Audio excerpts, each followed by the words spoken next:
আমরা সকলেই জানি যে আমাদের পৃথিবীর একমাত্র উপগ্রহ হলো চাঁদ। রাতের আকাশে কখনো গোলাকার থালার মতো, আবার কখনো ভাঙা নখের মতো আকারের উপগ্রহটাকে দেখে আমরা সকলেই মুগ্ধ হই।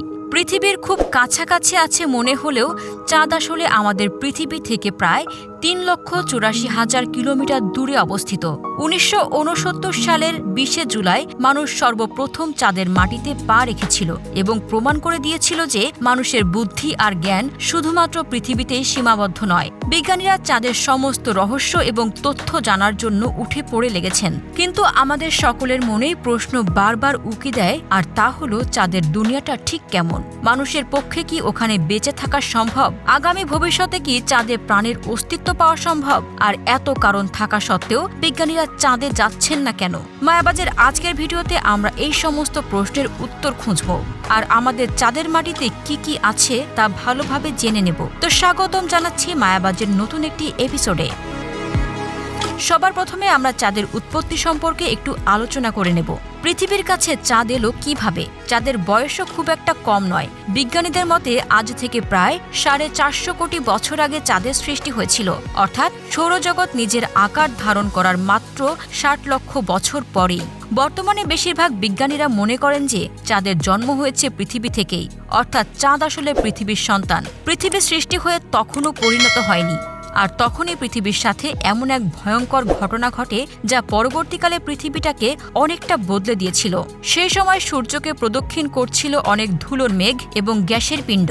ঠিক আমাদের সৌরজগতের মঙ্গল গ্রহের আকারের একটি পিণ্ডের সাথে পৃথিবীর ভয়ঙ্করভাবে ধাক্কা লাগে। এই পিণ্ডটি থিয়া নামে পরিচিত।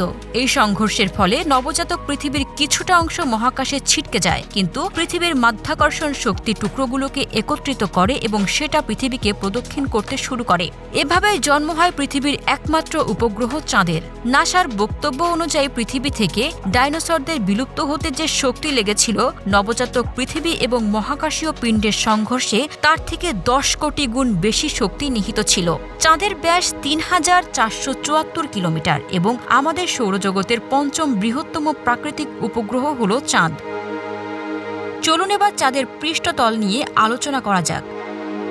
চাঁদের পৃষ্ঠতল খুবই এবড়োথেবড়ো প্রকৃতির। এখানে জায়গায় জায়গায় বহু গর্ত, খাদ এবং পাহাড় দেখা যায়। ১৯৫৯ সালের ১৩ সেপ্টেম্বর সর্বপ্রথম পৃথিবী থেকে পাঠানো সোভিয়েত থ্রিসার মূল মিশনে লুনাডো সর্বপ্রথম চাঁদের মাটি ছুঁয়েছিলেন। এরপর আমেরিকার অ্যাপোলো 11 ছিল সর্বপ্রথম চন্দ্রাভিযান, যেখানে মহাকাশচারীদের নিয়ে মহাকাশযানটি চাঁদে পৌঁছায়। দিনটি ছিল ১৯৬৯ সালের ২০ জুলাই। আর এটা যে মানব ইতিহাসের অন্যতম বড় ঘটনা তাতে কোনো সন্দেহ নেই। এরপর আরও অনেক মুন মিশন হয়েছে, কিন্তু ১৯৭২ সালের ডিসেম্বরের পর মানুষ আর কখনো চাঁদে যায়নি। চাঁদের পৃষ্ঠতলে দাঁড়িয়ে উপরের দিকে তাকালে আমাদের পৃথিবীকে দেখতে পাওয়া যায়। পৃথিবী নিজ অক্ষের চারিদিকে ঘুরলেও তা স্পষ্টভাবে দেখতে পাবেন, কিন্তু আকাশে তার অবস্থান স্থির। চাঁদের মাধ্যাকর্ষণ শক্তি পৃথিবীর তুলনায় ৬ গুণ কম, অর্থাৎ চাঁদে গেলে আমাদের ওজন ৬ গুণ কমে যাবে। পৃথিবীতে যদি আপনার ওজন ৬০ কেজি হয়, তবে চাঁদের মাটিতে আপনার ওজন হবে মাত্র ১০ কেজি। এই কারণেই বিজ্ঞানী নীল আর্মস্ট্রং যখন চাঁদের মাটিতে হাঁটছিলেন তখন তাকে লাফাতে হচ্ছিল, কেননা পৃথিবীর মতো চাঁদের মাটিতে হাঁটা একেবারেই সম্ভব নয়। যখন মহাকাশগুলো চাঁদের মাটি থেকে পৃথিবীতে ফিরে এসেছিল তখন তারা চাঁদের মাটি থেকে প্রায় ২৯৬টি পাথরের টুকরো বয়ে এনেছিল। এগুলোর ওজন ছিল প্রায় ৩৮২ কেজি। পাথরগুলো পরীক্ষা নিরীক্ষা করে আগামী দিনে বিজ্ঞানীরা যাতে চাঁদ সম্পর্কে আরও নতুন নতুন তথ্য আবিষ্কার করতে পারেন, তাই এগুলো আনা হয়েছিল। এবার চাঁদের দিন রাতের কথা আলোচনা করা যাক। পৃথিবীকে একবার প্রদক্ষিণ করে আসতে চাঁদের সময় লাগে প্রায় ২৭ দিন এবং নিজের অক্ষের চারিদিকে একবার ঘুরতেও চাঁদ প্রায় একই সময় নেয়। আর এই কারণেই আমরা সব সময় চাঁদের একটা দিকই দেখতে পাই, অন্য দিকটা অদৃশ্য থাকে। আবার চাঁদের একদিন পৃথিবীর ১৪ দিনের সমান। আর রাতও প্রায় একই রকম। তবে চাঁদের পৃষ্ঠে উপস্থিত বস্তুদের উপর চাঁদের দিন রাতের বিশাল প্রভাব পড়ে। রাতে চাঁদের উষ্ণতা প্রায় ১৫৩ ডিগ্রি সেলসিয়াসে নেমে যায়, আবার দিনের উষ্ণতা প্রায় ১৮০ ডিগ্রি সেন্টিগ্রেড পর্যন্ত বেড়ে যায়। তাই চাঁদের বিভিন্ন জায়গার অবস্থানও বিভিন্ন রকম বলে মনে হয়। মনে করা হয় যে চাঁদের দক্ষিণ মেরু বেশি শীতল, ওখানে রাত এতটাই ঠান্ডা হয়ে থাকে যে মানুষের পক্ষে বেঁচে থাকা একেবারেই অসম্ভব। আর চাঁদে বসবাস করার পরিকল্পনা তো অনেক দূরের কথা। বিজ্ঞানীরা অবশ্য মনে করেন যে চাঁদের দক্ষিণ মেরুতে দিনের বেলাতে খুব একটা উষ্ণতার পার্থক্য হয় না, তবে দিন থেকে রাত হওয়ার সাথে সাথে উষ্ণতা দ্রুত হারে কমতে থাকে।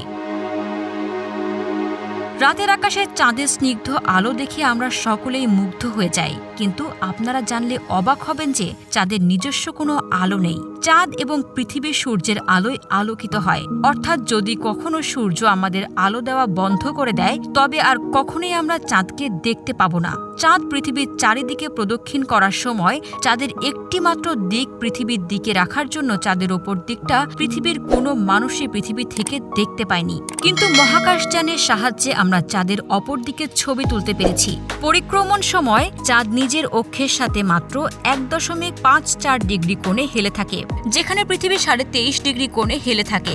এই কারণে দুটি জিনিস ঘটে। প্রথমত, চাঁদে পৃথিবীর মতো জলবায়ু পরিবর্তন হয় না। দ্বিতীয়ত, চাঁদের মাটিতে এমন অনেক জায়গা আছে যেখানে কখনো সূর্যের আলো পৌঁছায়নি। চাঁদের মাধ্যাকর্ষণ শক্তি খুবই দুর্বল হওয়ায় চাঁদে কোনো বায়ুমণ্ডল নেই, ফলে উল্কাপাত সর্বদা থেকেই যায়। এছাড়াও আছে তেজস্ক্রিয় বিকিরণ, এর ফলে সৃষ্ট ক্ষতিকারক রশ্মির উপস্থিতি। বায়ুমণ্ডল না থাকায় এগুলোর সরাসরি প্রভাব চাঁদের উপরে পড়ে। সুতরাং বুঝতেই পারছেন ভবিষ্যতে চাঁদে বসবাস করার পরিকল্পনা কতটা অযৌক্তিক। তো বন্ধুরা, আশা করি এই ভিডিওতে চাঁদ সম্পর্কিত অনেক অজানা তথ্য আমরা আপনাদের দিতে পারলাম। এবার আমাকে কমেন্ট করে জানান এই তথ্যগুলোর মধ্যে কোন তথ্যটি জেনে আপনি সবথেকে বেশি অবাক হয়েছেন। আর ভিডিওটি ভালো লাগলে একটা লাইক করুন এবং বন্ধুদের সাথে শেয়ার করুন।